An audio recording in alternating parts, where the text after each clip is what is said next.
Okay, so after reading the book of The Art of Thinking Clearly by Rolf Dobelli, I'm really interested about the psychological phenomena that happened within this book.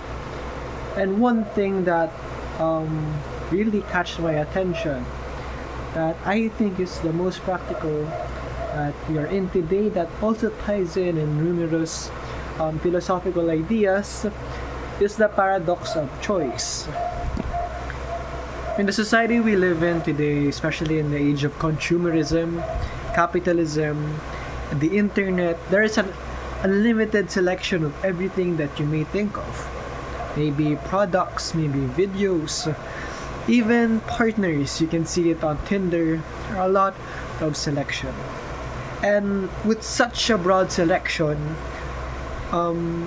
we tend to value each and every one of them lesser.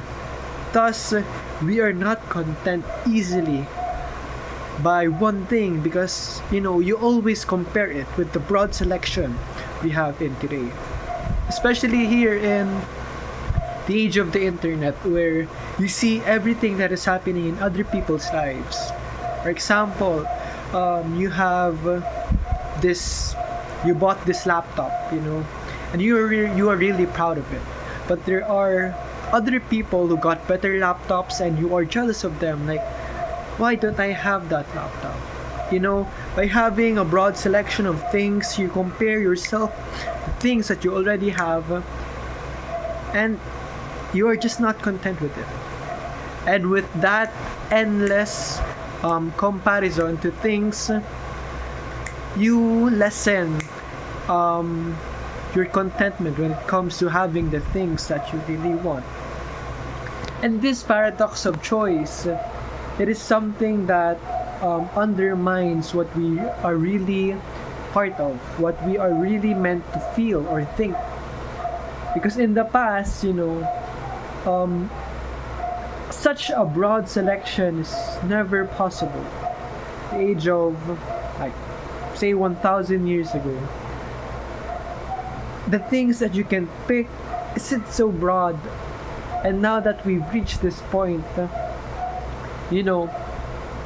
our brain that is evolved to think the way it thinked in the past, it isn't compatible with the society we are building today. And now we should, go back to our natural order, to go back to the natural selves that we are meant to think, that we are meant to do. And that is by lessening the selection, by lessening the things that you compare yourselves, especially the things you have, the people you have, to. We need to lessen the selections we have so we can better be contented with the things that we already have. And this ties in with the philosophy of Buddhism, where they seek being free from these temptation, from materialistic, from lustful desires. They try to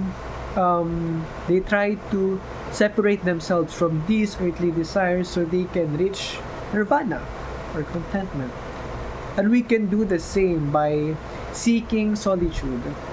We can do the same by distilling these things that we are consuming so that we can be alone with our own thoughts, so that it won't be tainted by the things that other people say. So you can make sure that what you are thinking aligns with what you really feel.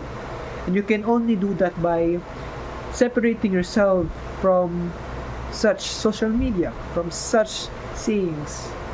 That is why, to break this paradox of choice, we should seek solitude.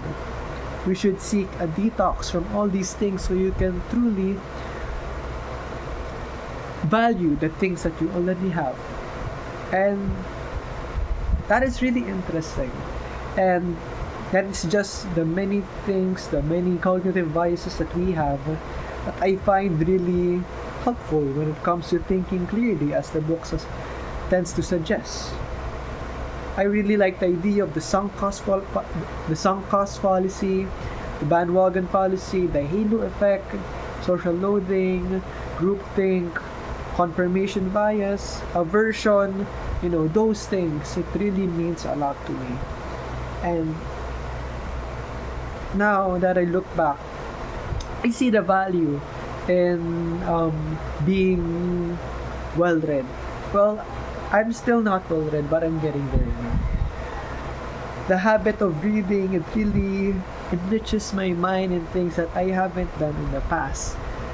Like, I'm being exposed to new knowledge, and I'm being more inspired to talk about them, to teach others about them. And it is really empowering. It is really um, good, so that I can feel more confident about myself, and especially how I express myself.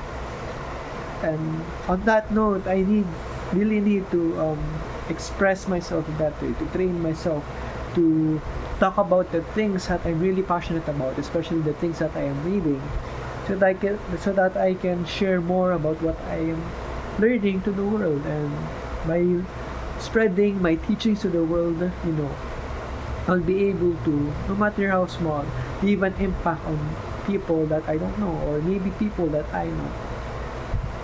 And yeah, that is the paradox of choice, and it is really interesting for me. And yeah, I just like to share it without any effort. I just want to teach it to others.